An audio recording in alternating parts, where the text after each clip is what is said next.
বিশেষ করে আগামী 2026 ফেব্রুয়ারি মাসে যে জাতীয় সংসদ নির্বাচন অনুষ্ঠিত হবে, সেই জাতীয় সংসদ অনুষ্ঠানকে অর্থবহ, নিরপেক্ষ, সকলের কাছে গ্রহণযোগ্য করে তোলার জন্য এই মুহূর্ত থেকে যেটা প্রয়োজন হচ্ছে অন্তর্বর্তীকালীন সরকারকে এখন কেয়ারটেকার গভর্নমেন্টের আদলে নিতে হবে। কেয়ারটেকার গভর্নমেন্টের বলতে যা বুঝাই তত্ত্বাবধায়ক সরকার, সেই ভূমিকায় তাদেরকে যেতে হবে।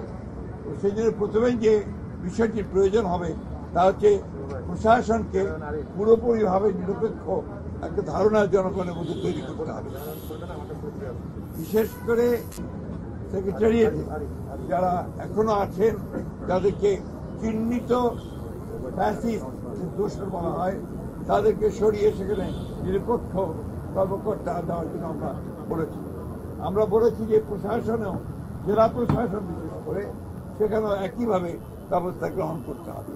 এবং আমরা কিছু কিছু কথা বলে এসেছি যেগুলো আমরা মনে করেছি যে তারা এখনো পুরনো সরকারের, ফ্যাসিস্ট সরকারের স্বার্থ পূরণ করছে, তাদেরকে অপসারণের কথা আমরা বলেছি।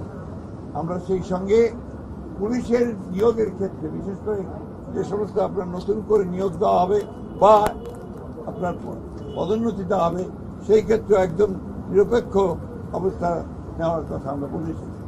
আমরা বলে এসেছি যে বিচার বিভাগে, বিশেষ করে হায়ার জুডিশিয়ারিতে এখনো যে সমস্ত ফ্যাসিস্টদের দোষর আছেন, তাদেরকে সরিয়ে সেখানে নিরপেক্ষ বিচারকদের দেওয়ার ব্যবস্থা করতে হবে। যদিও এটা জুডিশিয়ারি ব্যাপার, তারপর প্রধান উপদেষ্টা যেহেতু সবকিছু দায়িত্বে আছেন, তার কাছে আমরা আমাদের সেই কনসার্নগুলো জানিয়ে এসেছি।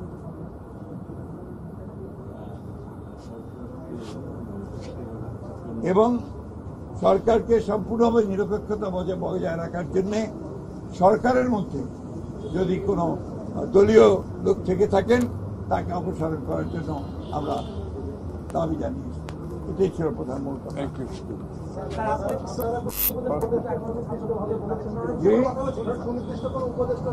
না, আমরা যা বলার বলে এসেছি।